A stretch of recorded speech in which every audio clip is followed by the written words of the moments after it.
Hello everybody, welcome back to my channel where skincare is all about progression over perfection because perfection doesn't exist. Today I want to talk about some skincare myths, or some skincare rules I should say, that are absolute BS. They're not absolute BS, there's just more nuance, but these have been pushed as complete facts. So I want to share the nuances today. Not that they're wrong, but there's more to it. Delving straight into it, I want to start off with double cleansing. And that is the skincare rule that to have an effective cleanse, you must double cleanse every evening. Yes, I love a double cleanse, but double cleansing doesn't mean you have to have an oil stage and then another cleanser. You can in fact just cleanse with the same cleanser twice. Double cleansing means cleansing twice, but even then, most modern day cleansers are made to help combat this double cleanse situation.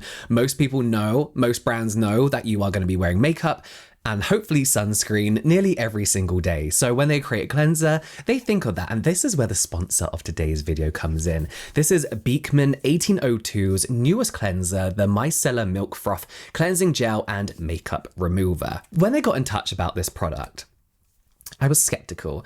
They said this is a 2-in-1 cleansing gel and makeup remover, essentially meaning you can ditch your double cleanse and opt for this one product. And I was like, I'm gonna have to test this one out because I don't love the idea, but it's true. This cleanser does a really good job at giving you the satisfaction of removing your makeup and skincare with like micellar water at the end of the day, then like going in with your regular foaming cleanser, but all in one go. So this has Beekman 1802's signature goat milk in that they use throughout all their amazing products, but they use it because it's rich in lactic acid, essential minerals, vitamins A, B3, B12 and D, as well as omega fatty acids to really help hydrate the skin, nourish your skin barrier. And this is particularly tough on makeup and skincare, but without giving you that stripped feeling that a lot of other cleansers like this would do. So this has micelles in to kind of like really effortlessly remove all the makeup, or even if it's just day impurities from your skin. Golden sea moss, which is often referred to as like a second skin,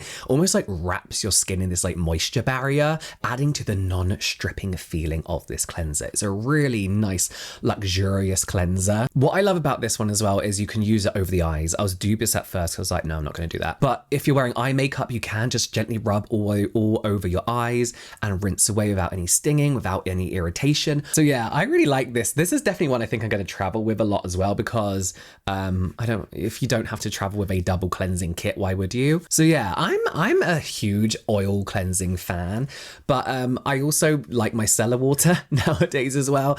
And now this kind of like 2-in-1 is really converting me. I'm interested to see where like the world of cleansers are going from here. If you want to give this a go, you could use code James20 for 20% off. The link is in the description down below.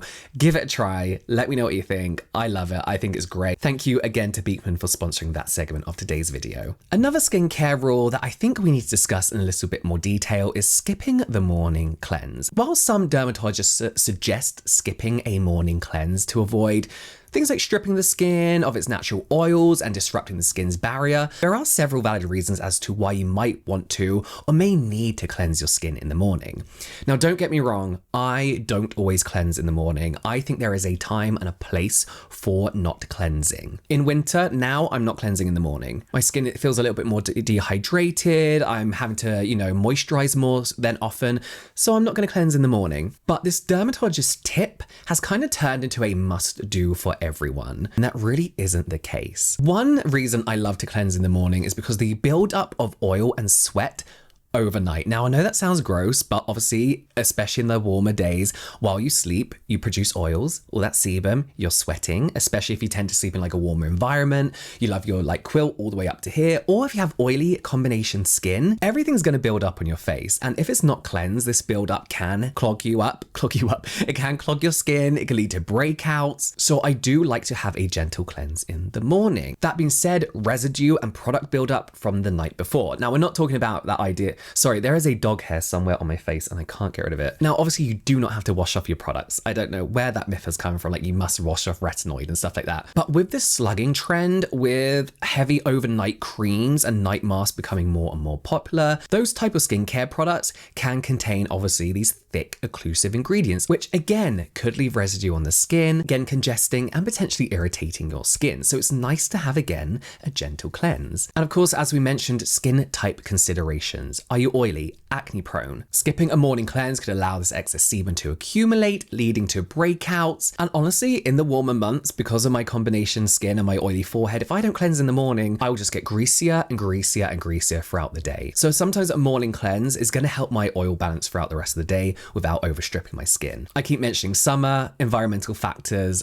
are a big issue here. But not just that, things like allergens, pollutants, dust, all things that if you sleep with a window open during summer, I know I'm going to wake up with allergies. I need to cleanse my face in the morning. And then of course things like prepping your face for makeup application, if you work out in the morning, all that kind of stuff. There are so many lifestyle factors too that you need to consider. And I don't feel it's necessary about completely skipping the morning cleanse, but finding a cleanser that is going to not strip your skin, is going to be super, super gentle and leave your skin feeling just as well balanced and moisturized as how you went to bed. Let's talk about skin types. Skin types are a very great way to kind of like start off your skincare journey, but I do find they are taken too literally. I feel like now we know there are many, many more different skin types that exist. What's that thing called? There's a whole array of skin types basically that we're missing. And whilst it's a great place to start, not many people fall into these oily, dry, combination, normal categories. It's just an oversimplification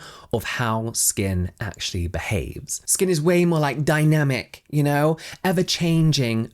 This dog hair, influenced by so many external factors as well. And of course, we also have to remember that our skin changes over time. And I look back and I always used to be like, oh, I'm oily, I'm oily. I was never just oily. I was oily. I was dehydrated. Sometimes I was somehow dry. You know, there are so many factors that you have to consider, and that would change because of things like the time of the year. But for many people, it's going to be like hormones, potentially even diet, how you exercise, things like indoor heating, air conditioning, you know? My underlying conditions like rosacea, for example, what I wish I did more so was had a very basic routine, treated my skin like there wasn't a skin type, did a routine that was perfect for everyone kind of thing, normal skin. And then from there, kind of like looked and listened to my skin. You know, what happens to my skin during the day? Am I am I getting oily on my cheeks? No, I was never oily on my cheeks, but I was treating my cheeks the same as I was treating my T-zone. And as I said, whilst it's a great starting point, the oversimplification I think can actually end up doing more bad for your skin than good. It's more important to kind of consider your skin as something that's constantly evolving and changing, and it should be focusing on your skin's current needs rather than this is what my skin is, that's how I should be treating it. Eye cream with the ring finger. Now, I thought this was like a thing that we were like, oh yeah, we all know this isn't like a thing. But there's this idea that you should only use your ring finger to apply eye cream. And there's a popular skincare myth that doesn't really hold up under any scrutiny at all whatsoever. And here's why. Is because all fingers can be gentle, right? And that's the whole idea, is that the ring finger is traditionally recommended because it's thought to be the weakest and applies the less pressure on your under eyes, right? However, the truth is that any finger can be used gently, right? Because we're all adults. I can control the pressure that I'm applying. It's got nothing to do with the finger that I'm using. Also, let's talk about the skin resilience around the eye. It's delicate, but it's not as delicate as like brands want you to think. It's designed to withstand a lot. Blinking, rubbing, facial movements, you know, throughout the whole day. So while it is important to be gentle on this much thinner skin under the eyes, it is a lot more resilient, and a light, gentle touch with any finger that doesn't even have to be a pat of the finger. It could be a very gentle, smooth rub with your product, really won't cause any damage. And also, product absorption matters more because the key to a good eye cream is making sure the product is absorbed, right? And as I said, whether it's applied with a dabbing motion, so it's more about getting that eye cream on and pat it in correctly rather than what finger you're using. The amount of times I have used my weakest finger and be like, oh my God, this is taking so long, it's not rubbing in, and I've just gone in with my index and very gently rubbed. Just get that product in and on, but be gentle, you know? I also feel like I have more control with my index finger. I can't do anything with this one. Like, it is weak, but like, I just have more control. But also when we think about it as well, there are so many different tools out there that are so much less gentler than our index finger. We are talking about applicator tips with metal cooling ones that vibrate, roller balls, all designed to reduce that puffiness, kind of proving that this finger isn't the only way we could and should be applying eye cream, and that our eyes really can withstand, while still gentle, a little bit more action going on in there. Yeah, let me know what you think about all these myths and tell me more in the comments down below. I feel like in the skincare world, we went through this time where we didn't know what the fuck we were doing. We all then knew what we were doing. We then got some science, and now we're a bit like, you know, skincare's a lot more nuanced. Like, we know rubbing versus patting isn't really a thing anymore. We've learned so much more along the way. But yeah, let me know what you think about this video in the comments down below. Also, check out this Beekman cleanser. I really, really do think you love it. And again, thank you to Beekman for sponsoring a segment